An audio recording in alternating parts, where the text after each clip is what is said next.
Here we go.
My name's Tony Lynn. I'm the general manager of Fred Bean's Kia in Langhorne.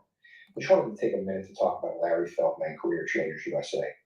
Larry and I have been working together for about the last 12 years now. And anything I've ever needed as far as recruiting and training, Larry's been right there. Larry's got me salespeople, he's got me managers, he's got me technicians, even through the toughest times in the industry. And he is just the kind of guy who's going to tell you exactly what's on his mind. He's going to tell you exactly what he thinks. But Larry also has the expertise to back it up. When he was in the dealership world, he was a top performer. And that's really important to my staff, especially as it pertains to training. A lot of people can come in and teach out a textbook, but Larry has real world experience dealing with customers, dealing with situations in dealerships that we go through on a daily basis and try to train on. But Larry's been through it, so he can really empathize with the people and tell you what's worked for him and maybe what way not to go. Larry is just always at a 10. I mean, his energy level is always up there. And I think people, they just love that and they feed off of it. He's not faking it. He is genuinely excited to come in and help you. He's excited to come in and help grow your business. And he's one of those people who just really enjoys seeing dealers succeed and have a lot of fun at the same time. Life is about connection. Having a support system to lean on. And roads to endless possibility.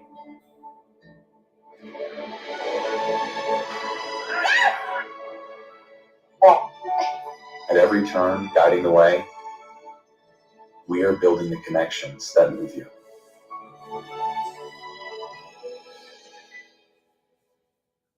So what would your dealership feel like if your entire sales staff was literally on fire, your sales and service staff? They were nonstop all over social media, completely dominating your marketplace. They could do it in 30 days or less and then continue their education to do it for an entire 6 months or a year.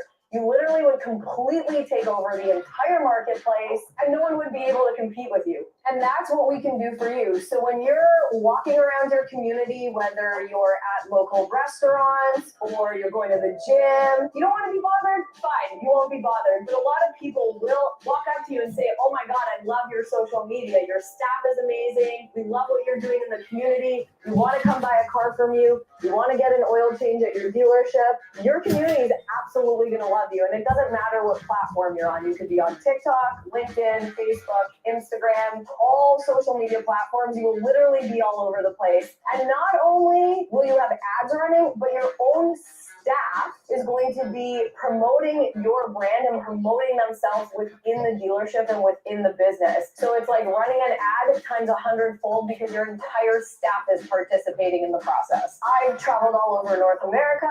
I've trained Toyota. I've trained Nissan. I've been to driving sales. I've been to Women in Auto. I get hired as a speaker for conferences at universities all over the country. And I can help change the trajectory of your dealership right now. There we go. Good morning and welcome. So I picked a few books. There's a lot of books on negotiation, shockingly. Getting the Yes, Negotiating Agreement Without Giving In, The Art of Negotiation, How to Improvise Agreement in a Chaotic World, and Everyday Negotiation. So there's a few, and that's our new 4th season logo. So go ahead, Mr. Jeff, with our disclaimer. Do I have to? Yeah, you kind of do. Larry's here. The views and opinions expressed on the AutoHub show are those of our guest speakers and guests do not necessarily reflect the official policy or position of the AutoHub show, Ian Nethercott and Jeff Olo, or any associated agency. Please read the rest on there. Fantastic. So the show today is There's Always Wiggle Room in Any Negotiation, or the Negotiation Show. So let's get into it, Mr. Jeff. Go ahead. So, negotiation used to be a great art in the automotive industry. We used to call ourselves negotiators. Everybody I know in the car business says, yeah, I'm a professional negotiator. Well, in the last 3 to 4 years, we've been professional arm crossers. That's the way it is. I will not use my accent. And if you want it, do it. We couldn't broadcast the opening video, but it was on LinkedIn. Somebody posted it where somebody went in to buy a car for their daughter. Wonderful experience, or kind of nice getting a $30,000 car as your first car at 16. And the dealer kind of made it such a great thing, saying, by the way, you have to buy this, you have to buy that, and this is the way the rules is. The interesting part of the video is, if you ever see it, that didn't. Is they actually recorded the salesman. So I'm very interested to see where somebody's going to come up about some, violation of their rights by recording it. Everybody in the car business everybody in the business associated with this looked like what everybody expects of the car business. The manufacturer looked bad. The parent company of the group looked bad. The dealership looked bad. And in the end, we look bad, period. So having us discuss what the heck we're going to do with negotiation, we have some guests. We have our good friend and representative of our lovely sponsor, CDK. By the way, that CDK's clip is like right out of the Super Bowl, man. We feel really important. Well done. Frank Glenn, Greg, please introduce yourself. Hi, and we have I'd like to answer this question. What really is negotiation? Well, first of all, thanks everybody. I work for CDK here in Western Canada. And I guess if I were to say, in my opinion, what is negotiation, my customers are not car customers. My customers are car dealers. So, I've read all the sales books and put a couple of them up. You really have to have a give and a take to have a negotiation. Otherwise, it's just an offer to buy. I think that I recall back to my day when I bought a Saturn, and it was, here's the sticker price. There's no dicker sticker, so to speak. A negotiation needs to have a two-way exchange of value. And if the person buying the product or service is getting extra value for extra cost, they'll see the value. But we've had this industry that's built up over the last, call it 100 years, where we're willing to be bendable and flexible on the price. And I think on a new unit, people have grown accustomed, and to your point, Jeff, of, the inventory is the inventory, the new unit is the new unit. But with pre-owned vehicles, there's always going to be whatever the market will bear, and MSRP is irrelevant. So I don't think we can ever get away from negotiation. But I think that, the clip earlier, where our industry isn't doing itself any favors either. So I think we've gotten away from that fair exchange of good value back and forth. Yeah, it's very interesting, and we're we got away from that, and then all of a sudden, you know, I'm sure that same dealer now who's got 37 Hyundai Elantras sitting there unsold and unspoken for is all of a sudden dropping the mandatory this, the mandatory that, and you know, looking at what to do, but nobody knows how to do it anymore. Well, you know, in Canada, we have the dealers have gotten around the MSRP issue by adding a package, adding a dash cam, adding a winter package, adding a rust module, adding whatever. In the United States, though, those dealers that were putting $10,000, $20,000, $90,000 over MSRP, they call them market adjustments. Well, they're the ones that are not only are they just not able to get rid of their inventory at MSRP, but customers that bought those vehicles at 30K over, they're never going to go back there. They're going to be upside down forever, and they're going to tell all their friends. I think that fair negotiation benefits everybody in the long run. If you're too short-sighted, you're going to get burned. Yeah, well, I'm wondering when one of my favorite topics is dealers that have sushi bars and nail salons, etc., where they're going to have one of those credit counseling offices in there instead for all those people that are upside down and telling them to walk away and in 6 months come back and buy a car. Our next guest is being very shy, so we will wait till he comes on camera. And I'm going to actually turn to Peter and ask his opinion because Peter Smith is obviously one of our regulars. And Peter, say hi. What the heck? Introduce yourself and answer the question, what really is negotiation? You got on me. You are muted. You're still muted. There you go. There you go. There you go. My name is Peter Smith. I am the managing partner of Line Partnership. We assist dealers in recognizing challenges and helping them get by it. So first thing, this is a great topic, and I wrote quite a bit about that video and posted it everywhere, and just from a form of awareness of it is still happening, and 9 times out of 10, the stakeholders are unaware that it is actually happening in their dealership. They're busy looking at the statement, not in the actions that are happening in the dealership. So, having said that, negotiation. Well, the challenge with negotiation is everyone believes it has to take place. It doesn't. In the United States, they are moving to a one price model based on market demand and market acceptance. They have all the software that gives them the information, and there is no need for negotiation if the vehicle is presented properly. What we have to do with our clients is very simple. Show value that exceeds the price. That's it. Negotiation is over. If you can provide value that exceeds the price, we are there. Does Apple negotiate? No. Does Tesla negotiate? No. We can go through a whole raft of companies out there. They don't negotiate. Why? Because they present value over price. And that's simple as that. And that's something we have to look into. Well, you know, it's a very good. Go ahead. Who's speaking?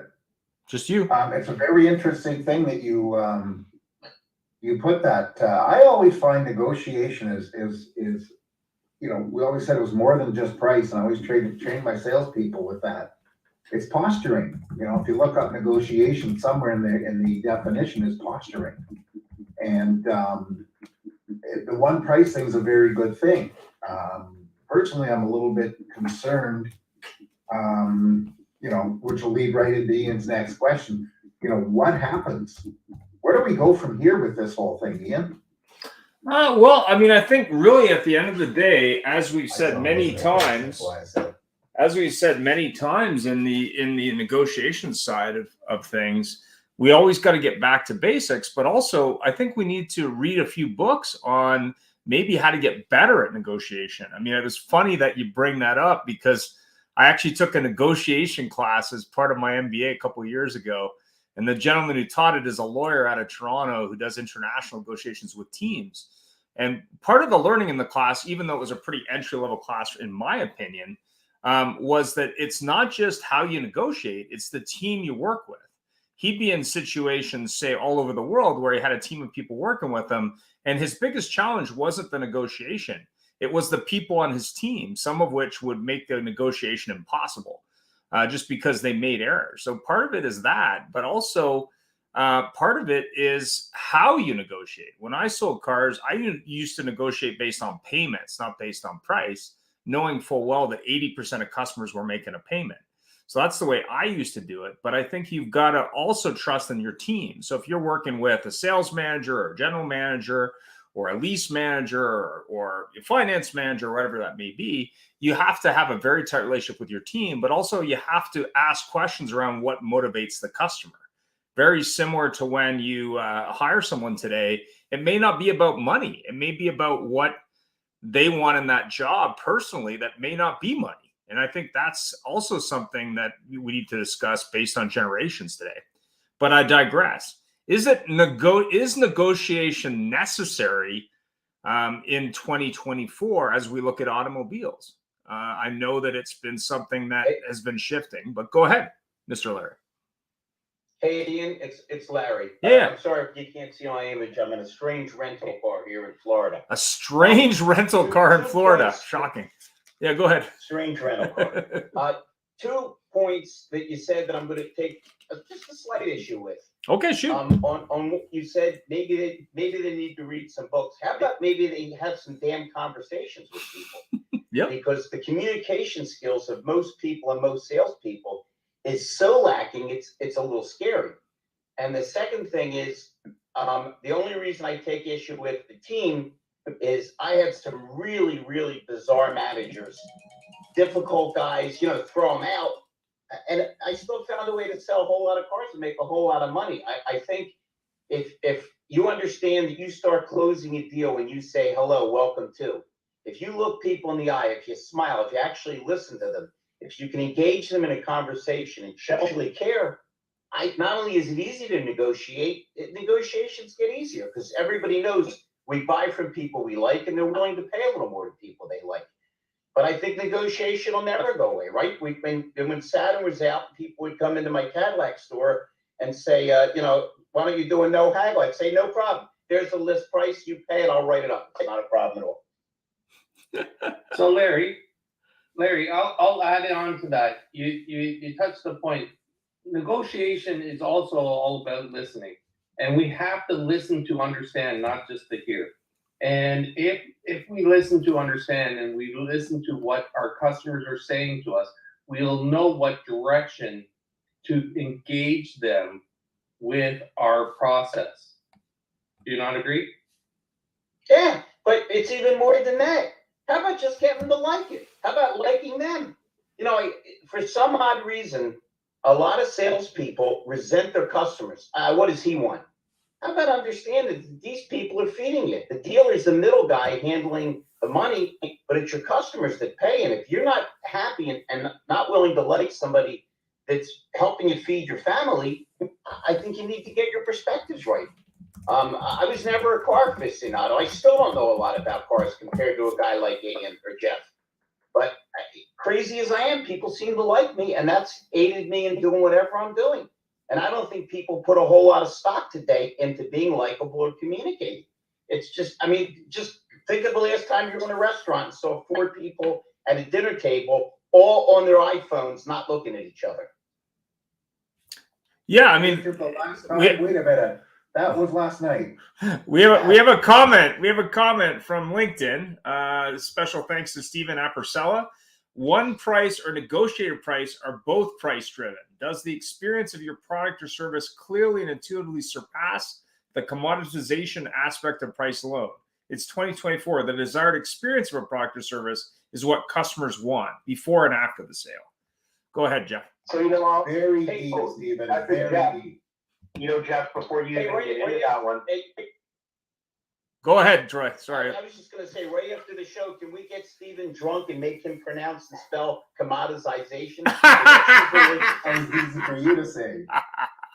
Sorry, Troy, go ahead. No, it's okay. I like I said, I know when Larry's on the show, I got to step back. to be honest, like I worked in the hotel We can business for actually 22 years. negotiate, we can negotiate on that, Troy. We can give you some more time, my buddy. There's no negotiation. I know it's list price or nothing, Larry. No, I worked in the hotel business for 22 years, and the reason why there's different levels of hotel is because people are willing to pay different prices for more value or what they feel is important. So to use what Peter said, the customer needs to see the value. To use what Larry said, they have to enjoy the experience. To use what the LinkedIn commentator said, it's all about experience. And I will pay more to go to a dealership than I'm going to get a really nice experience, a good cup of coffee. So jokes aside, Jeff, to have a sushi lunch while my car is getting fixed. Some people will pay for that, and they'll pay the extra dollar or two because the experience is better. And I think that's okay as long as that value is there. The problem, I think, really is that there's a perception with consumers who are not savvy in the car world. They might buy 2 or 3 or 5 cars in their whole life. They just know there's this, they believe, that there's this egregious gross profit bubble that they need to take a chunk out of in order to feel good about their car. And again, when you go in and say, well, take $2,000 off this car and I'll take it, and you say yes, well, all you're doing is perpetuating that, right? So I think that it's all about value. And what, both what Peter and Larry said is it's about the experience, it's about the value, it's about people.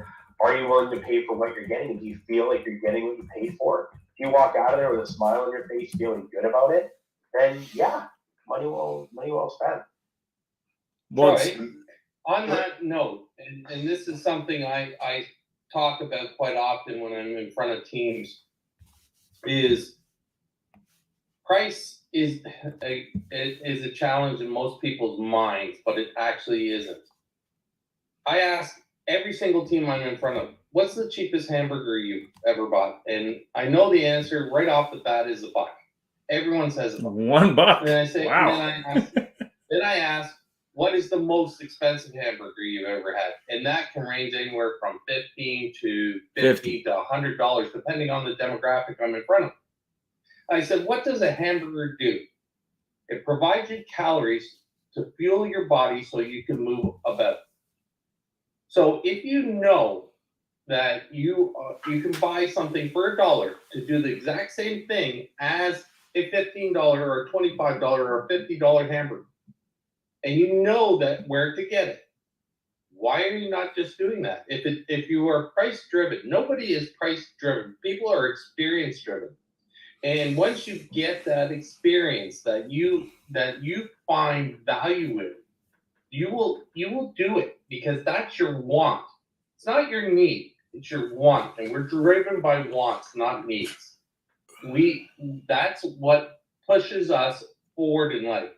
If we were just looking for needs, we'd all live in a 1,000 square foot house. If we were all looking for needs, we'd all drive some Honda Civics and Toyota Corollas. We want things, and that's what drives us. So and understanding that in negotiation is supplying those wants with value. If we can give them the value that they see in their wants, then negotiation is eliminated. And if we do it by listening first, understanding what the customer's needs are, understanding what their wants are, and how to obtain them, we eliminate the negotiation process. And that's where the one price model is going to go into effect. But then having said that, Peter, I mean, what's your thought on the upper limit there? So let's just say you're comparing a Toyota Corolla customer to a Lexus entry-level customer to a Rolls-Royce customer. Do you believe at that high level of the experience that there is an upper limit, or do you think that's all an illusion? It's all an illusion because you're talking about affordability. You're not talking about limits. It's affordability. So if someone's looking at a BMW Mercedes, or they're looking at a Porsche or a Ferrari, or they're looking at a Rolls Royce, or they're looking at a Hyundai Kia, they all are there because that is their budgetary limits where they see them. And when you listen to them and you go through a full buyer's discovery, that is absolutely essential. When you're talking to a new customer, it involves you actually listening to understand what their needs and what their wants are and accommodating them from those parameters. Well, it's interesting that you bring that up. I was talking to a friend of mine in the Vancouver market last week. So he happens to be a Mercedes customer currently, but he's been very upset with his current service on his Mercedes and is now even trying to reach out to the guy who runs Mercedes. And I said to him, I said, okay, so let's just say you can't get a resolution to your problem. Are you going to switch brands? And he said, yeah, probably. And I said, well, what brands are you looking at? And he said, well, I'm probably not a Toyota guy. I'm probably not a Honda guy and whatever. And I said, so you may switch from that Mercedes German brand to another luxury brand. But really, when it comes down to it, I think it's more than just price. I think it's about personalities. I've thought this for many years, that certain people's personalities are attracted to certain brands. Now, they may move in that ecosystem of high-end import or high-end domestic or high-end or mainline car, but I think it's more than just price and experience. It's about what brands they'll even consider. Because I think it takes a lot to move people from brand to brand. I think it takes a lot. Like, you really have to piss that person off. You'll never get a BMW driver to drive a Lexus. It's an impossibility. Even though that they're both equally great cars, you'll never have them do it. You will have a Mercedes guy go to a Lexus, but you'll never have a BMW guy go to a Lexus because they're different personalities, and that's absolutely agreeable. So your guy with the Mercedes, and the other side of that is the experience level. If he's looking for experience, he could possibly be walking into a hornet's nest, because you have to look at the experience of the dealership as a whole. Like, if you're going from BMW or Mercedes to BMW to Audi, look at the problems per 100 cars and see what the actual owner satisfaction is, because they're not that different right across the board. Right. Like, from the JD Power's last thing on the dealership experience, problems per 100 cars from the top to the bottom was, I think the differential of the delta was 1.7 problems per 100 cars. Interesting. Larry? So Larry had some thoughts. Go ahead, Larry. Well, it's I'm listening and I agree, but I also think if you can show people a reason and do it with a smile. I know people that have gotten out of BMW. Remember, I've been tied in with leasing companies and my own dealership, and I've seen people recently jump out of BMWs and Mercedes to get into a Genesis. Now, of course, 10 years ago, they tried this with the XG350 Hyundai. The car was not good. Nobody was excited. But once again, it depends on your relationship with the customer. If you can make a customer like you and trust you, maybe you can get them to be a little bit more flexible. And certainly there's people that only want what they want, right? There's guys that it doesn't even have to be high level. There's guys that are Ford true and true, and guys that are Chevy true and true. But like with everything else, if we put insurmountable obstacles in front of us, it's going to be insurmountable. But if we look at and remember the statistic that 4 out of 5 people come into a dealership and get something other than what they had planned to, that shows there is a little bit of flexibility. But not when we're not listening, we're not pleasant, when we don't look like we have a good idea or a good alternative or a good narrative. I'm just real big on making this fun. If they come in and they expect us to be rotten, horrible people, isn't that a huge opportunity? Because there's nothing ever stronger than when a negative is overcome by a positive. When you say, I didn't think I was going to like this, but it really turned out to be okay. Yeah, I agree with you. Go ahead, Troy. John. Can I just jump in for a second? John, guys? go ahead, John. It's been fascinating. Yeah, hey, listen to everyone here and the extremely good points about negotiation. And I gotta say, I really relate to what Larry's been saying in terms of what my role has been with dealerships and the dealers I've worked with, where we've handled the communications, mainly for their sales teams, and we've set up a lot of deals for them, and we've brought people in by booking appointments into the showroom. And a lot of times, like the fact that we've handled those even just phone calls with courtesy, professionalism, and I've always trained my team members to build rapport with people. You know, that's what gets them into the showroom. That's what's setting up, you know, the negotiation. So I think you know, what Larry was getting at, or at least in my view, is that there's like a pre-negotiation phase, which is critical, which is like a rapport building phase. You know, it's the same thing Peter was saying, listen to people, understand where they're coming from with their wants and needs. But if you put a sales rep on the phone with a customer, what are they going to start doing right away? Negotiate, right? Let's talk interest rates. Let's talk models. Let's talk. And next thing you know, the person's freaking out. They're not even going to come into the showroom for the appraisal or the test drive. So you need to kind of get in there, warm things up, be human, have that human touch. And I just wanted to just throw that out there, guys. But that sounds like a Spice Girl song. You know, and Troy, one cautionary note, if you're relating to me, keep in mind I've been certified mentally unstable in 2 different countries. Oh no! Speaking of that, we have a polite person here on the call, Wendy, who's got her hand up. Yeah. Wendy, you have a comment? Hey, so yeah, I was looking for the right time to jump in, and John's comments were a perfect segue. So I'll take the BDC tag team handoff there. And I will say, guys, it's all about the relationships. It's all about the rapport building. It's all about, for us, in the mind of, in a BDC mind, it's the road to the appointment, right? We get them to the threshold, we get them through the doorway, we get them into the sales department and we ensure a smooth transition to the turnover to the sales department, who then worries about the negotiation itself, because we sell appointments and they sell cars. Now, that said, there's different hybrid models, of course. There's internet sales, there's sales who TOs to a salesperson, there's BDC who assigns the appointment to a sales manager, and then they decide when the customer walks in the door, which of the present sales staff, because mind you, we're bringing the customer in on their timeline, not on any day but the day off of the salesperson that you assign the appointment to, because that right away, if you're limiting the time when they can come in, that's a bad step. So point is, we establish rapport. We're the first point of contact for most customers. It's our job to sell the why buy from us, the value proposition.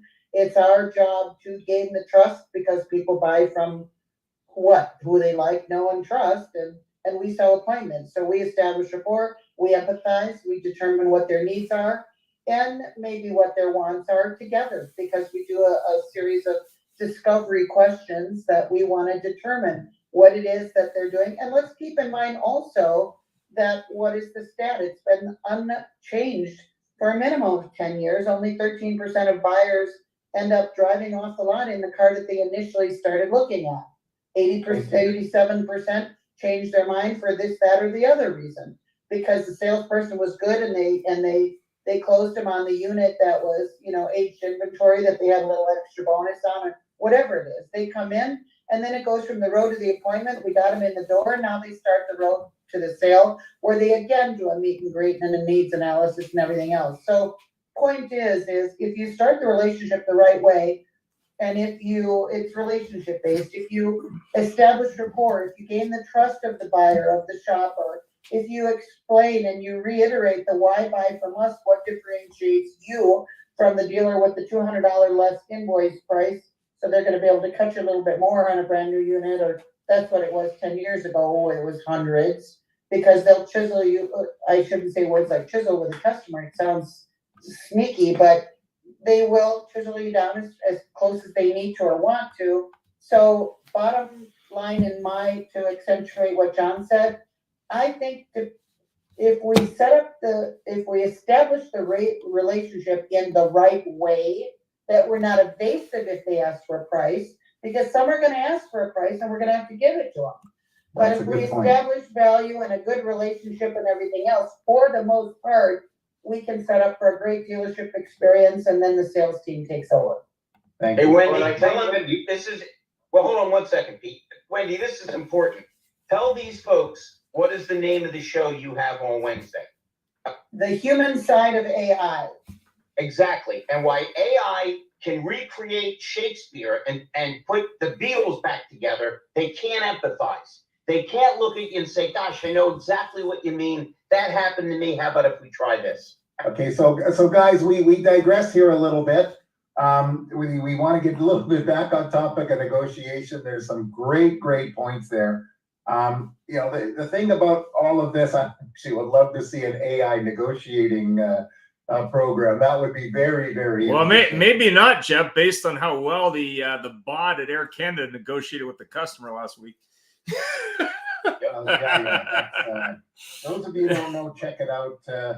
Anyways, we're actually making a really good point here of what's happening. We're going from a period where there wasn't negotiation, and frankly, on the used car side of it, why always was that there was that secondary level of used cars that took the place of the new cars. So when new cars were a $40,000 new car, had out of dealer profit now was 50, that 2-year-old used car, which would have been $25,000, now becomes $40,000. So people are going from there. What's going to go wrong? Not what could go wrong. What is going to go wrong now that we're moving into a position of negotiation? As I've said about 3 shows in a row here now, that Toyota's BZ4X, that's been, people have been saying that's the way it is. And if you want one, I got that green one. Otherwise, you got to wait. I've got 39 of them and 57 coming. What is going to go wrong, Troy? Tell me.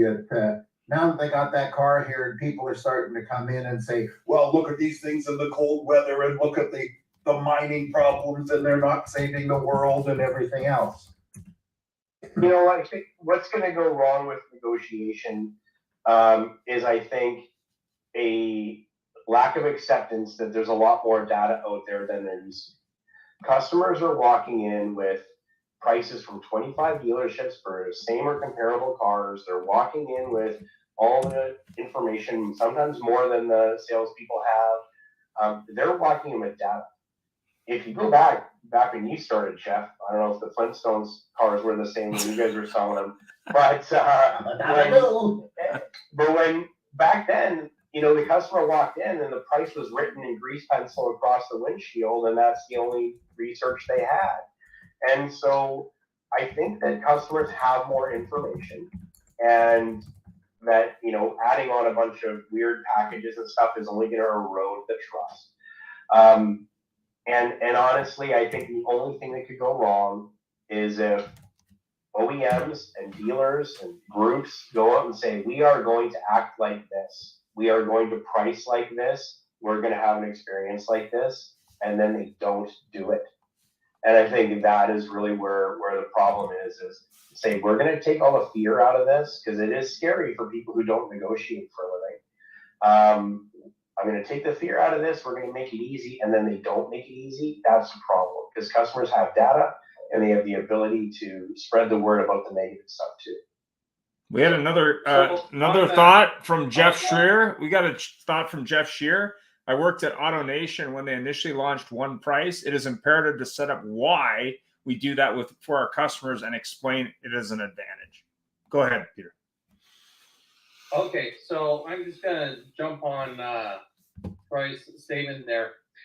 When Jeff and I and Wendy all started in this business, there was no computers. Our computers were filing cabinets, and our cell phones had cords and all that great stuff. So it was all about the relationship. Yes, Jeff had hair.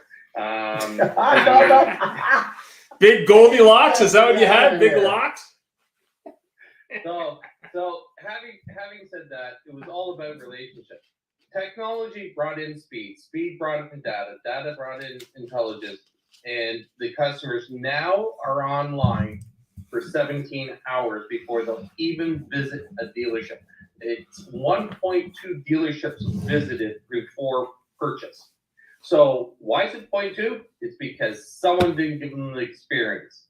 They already know what the price is. They already know everything. So again, negotiation plays very little into the purchase of a new car at this time. The only reason why we negotiate on new cars or used cars is because we do not communicate properly with the customer. Very simple. Why are you here, sir? Because You came to us because we presented the best value on the internet. You didn't come here because we were the top price. We presented the best price for value. That's why you're here. We understand that, and we have to take that fear away from our team members and show them why that they're there to present the cars. They're presenting the cars to affirm the decision that the car is the right vehicle for that customer. End of story. Mr. Jeff, I think it was your question time, unless anyone else wants to comment. Well, no, it's the thing is all this is very true, and we always sort of revert back to the value presentation, etc. What I am seeing out there is people are doing their shopping now, and whereas the negotiation point, because I believe everything's a negotiation, is do you have a car, is now going to what's your price. And the people that are doing this, and again, I will stick on this. I think, you know, Troy, you might have a better idea of this, but the average tenure of a general manager in a store is probably less than 3 years. And if you've got a general manager with 3 years experience, they've only known one thing: no floor plan, no, you know, low overhead, no interest costs, and people are lining up for whatever they get. And what's happening, I am seeing out there, is people sending them, here is my price on this car. And they're leaving out fees. And then the person goes into somewhere and they've been offered that car for free, and it turns out it's not. And we're, you know, my opinion that I'm seeing or hearing too, is we're quickly going back when we didn't have computers, when we didn't have that. And by the way, Peter, just for the record, when I started selling cars, we negotiated by throwing in the undercoat package that was $9.95 back in the 80s. And that was free because it cost us $37.82. And they got $1,000 off the price of the car. So it was all negotiation. But, you know, is anybody else, or is it just me sitting in my little world, are we seeing a whole bunch of stupidity out there now? And we absolutely are. And I'll tell you what, let me put it, since we have so many smart people on the show, let me put it in a technical lingo. Okay. A negotiation without building value and rapport in some kind of relationship is like sex without foreplay. It ain't gonna go as smooth as you'd like it to. So Larry, other than your personal life, listen, I wanted to ask you this question though. How does somebody build value when somebody sends a lead and says, what is your best price on your Ford Lightning? Larry? You give it to them, and then when they show up, maybe they come in and they switch off of the Ford Lightning. You're, as Wendy says, BDC sell appointments, we sell the cars. And since we all agree they often switch cars, I still think the negotiation is seasoned and channeled through a relationship. People liking it. Hey, Jeff, I swear to God, I'm not making this up. I have a guy named Tom. I sold him cars when I sold my storage, which was 12 years ago. I just helped him buy 2 cars this week. He won't make a move unless I help him. I'm no technical wizard, but he trusts me, and he knows I'm going to beat up the guys a little bit because I always spend any money on them, and he knows it. It still comes back to relationship. Yeah. Yeah. If I may, what do you do? What do you do when that person comes in on that Lightning and they get into the store and the salesperson says, geez, you know what? These Lightnings, this guy wants to tow a boat and he ain't going to get, you know, he's not going to get to the lake with this Lightning, and I'm going to switch him over to this lovely F-150 Platinum that I have one of, and all of a sudden that $12,000 discount goes out the window. No, I think Larry, you know, you said, sort of hit the nail on the head a couple times. First one was you said, well, they use you because you're going to beat them up a little. Well, we were just talking about negotiation, and the whole point of if we're selling value, we shouldn't have to beat them up a little. If people who are professional negotiators who sell to dealers are still going in and beat them up a little, then this is clearly not going anywhere. The problem isn't so much that the negotiation exists. The problem isn't that negotiation exists. It's when the dealers do dumb things like crank in a $1,200 dash cam package that costs them $100, a $999 undercoating package that costs them $37. We can't expect consumers to accept our value when we're doing dumb stuff that's not priced at value. And if we continue to do that, Troy, excuse me, the video that they showed before we got on and we heard, it wasn't that they said, listen, here's an add-on, but here's why it might make sense to you. It was, that's the only way we can sell you the vehicle. Exactly. Yep. I was in a dealership and every single brand new unit had a brand new $12.99 front and back dash cam on every vehicle. And it was already installed, hardwired on every unit. If you want a unit on the floor, you're getting a dash cam. And I said, well, I'm here for a pre-owned, but if I were to buy new, could I get the dash cam removed? And they said, oh no, we get them like that. Well, first of all, I work for car dealerships. I know what's going on, and I know that's not true. So number one, you're already lying. Number two, by putting it in there and making it impossible to remove, you're pricing your vehicle differently. And I also know by going on Amazon or Best Buy or anywhere else, I can get that dash cam at a different price. So are you really putting yourself in an advantage trying to juice some extra gross profit, or are you putting yourself at a disadvantage by not only eroding your own trust, but eroding the trust of like the industry? And I know that's a weird global thing to say, but we can't bitch about how hard it is for customers to come in and negotiate and how this could be so much simpler if we sold value, and then shoot ourselves in the foot every time we try to sell a car. And Troy, I have to tell you something, and Wendy, I do see your hand raised, I will get to you.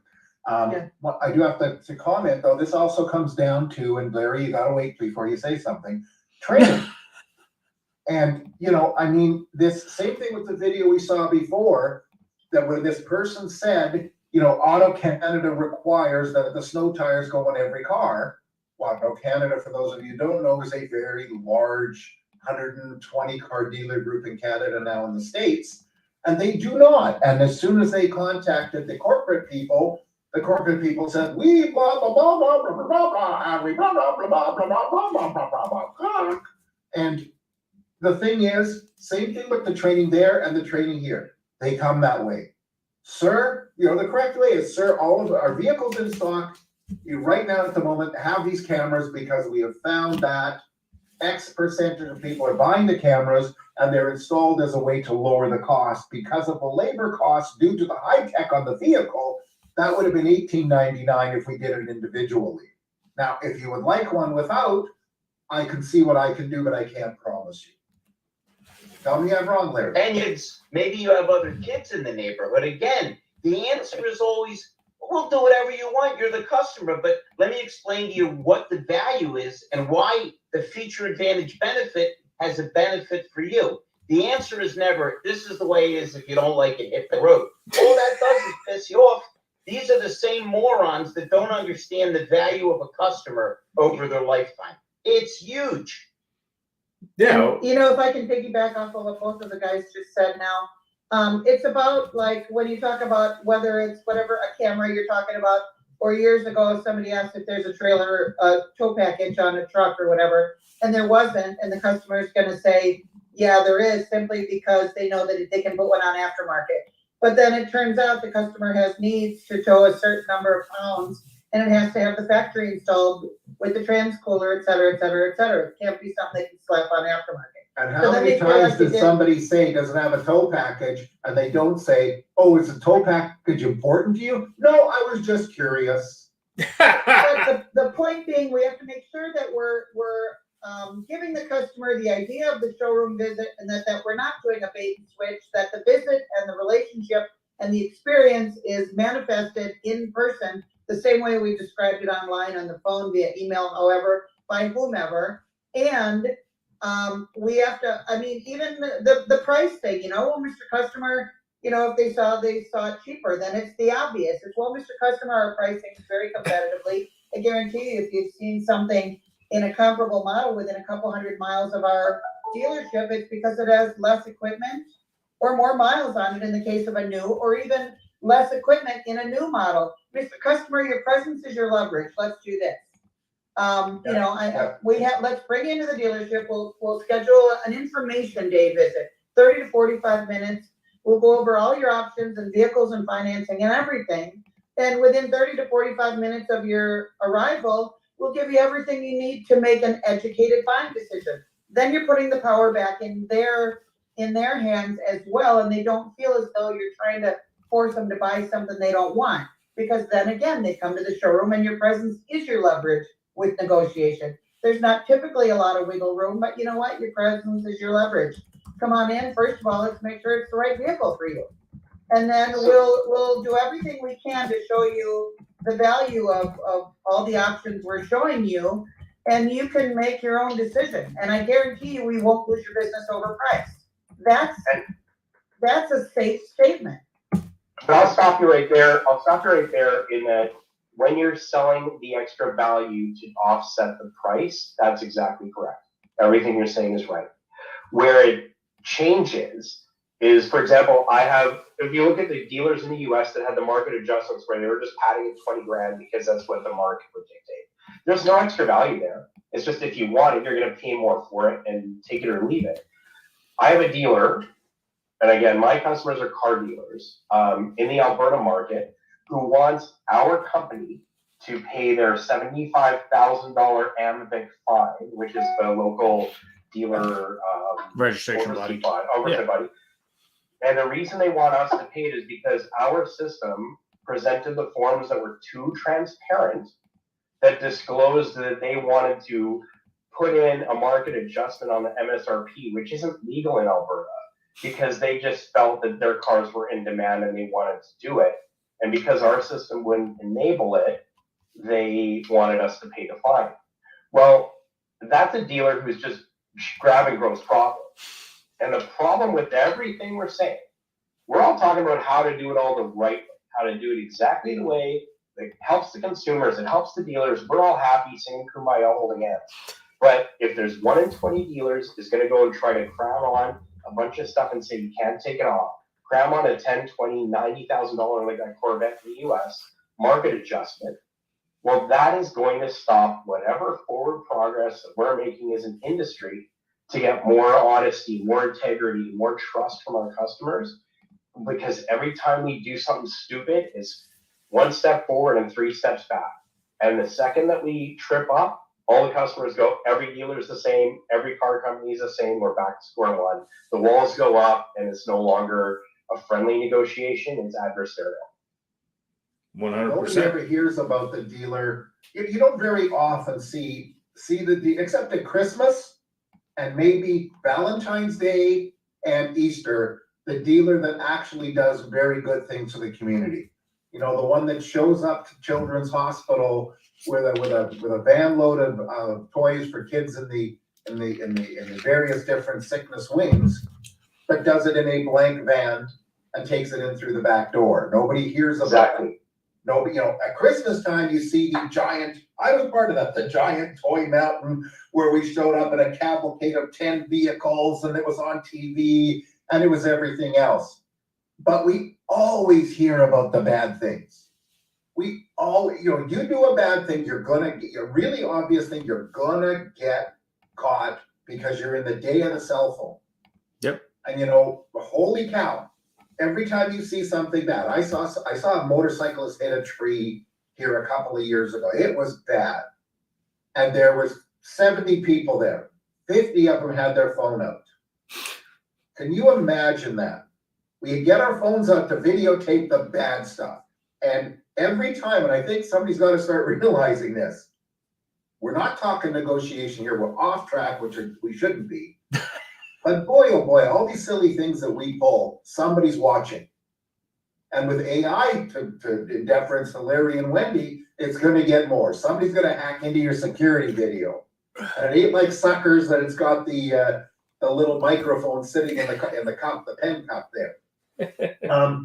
We're running out of time here, but let's put this back to our guests. A short answer. Is negotiation a necessity in a car deal? And let's start with Peter. And by the way, negotiation in its broad terms. No. And it's all in the presentation of how you bring value to your customer. It'll eliminate negotiation moving forward. I want a lime green, 2-wheel drive, F-150, not super cab, oh my God. You don't even know what you want. Platinum, the V6. Is negotiation necessary?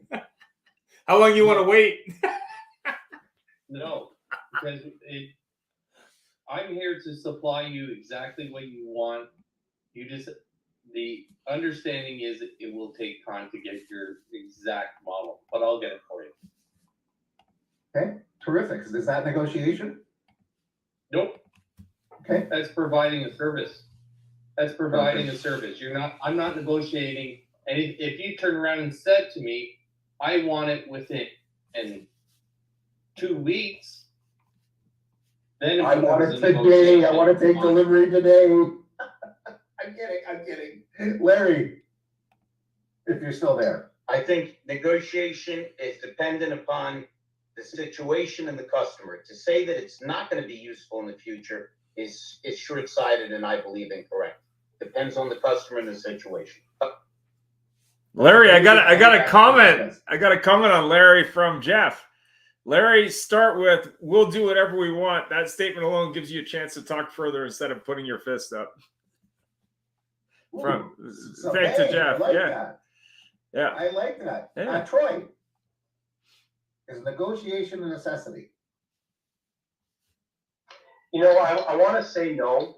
I'd like to say no based on what everyone else is saying. In a perfect world, it would be no.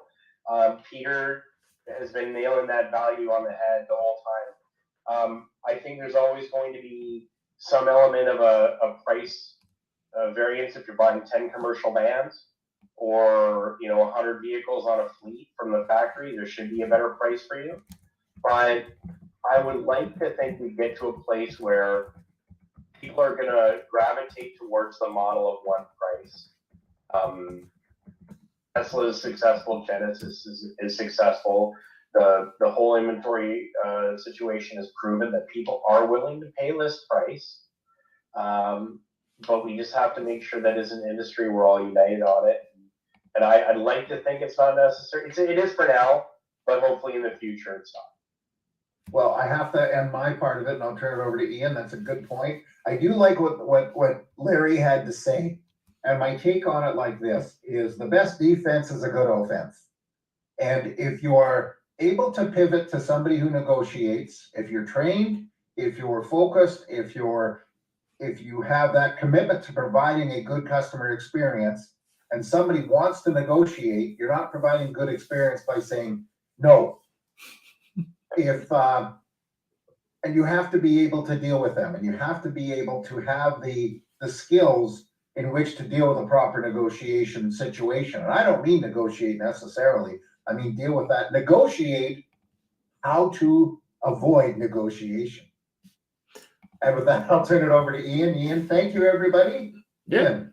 I think it's really about, getting ahead of that conversation. I mean, I think what you need to do as a salesperson, a manager, a dealer is say, listen, let's set up a process to have that negotiation or that pre-negotiation, much like happens in Las Vegas, where some of the locations say, hey, this is what you're getting for your hot dog fee at your resort.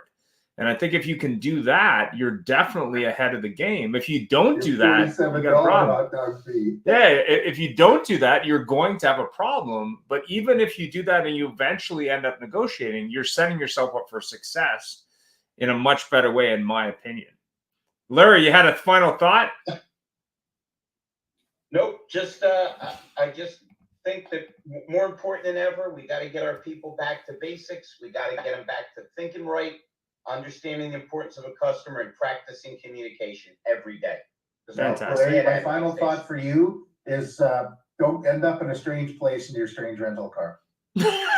Okay, that seems reasonable. Thanks very much, everyone. Have yourself a great week. We're out.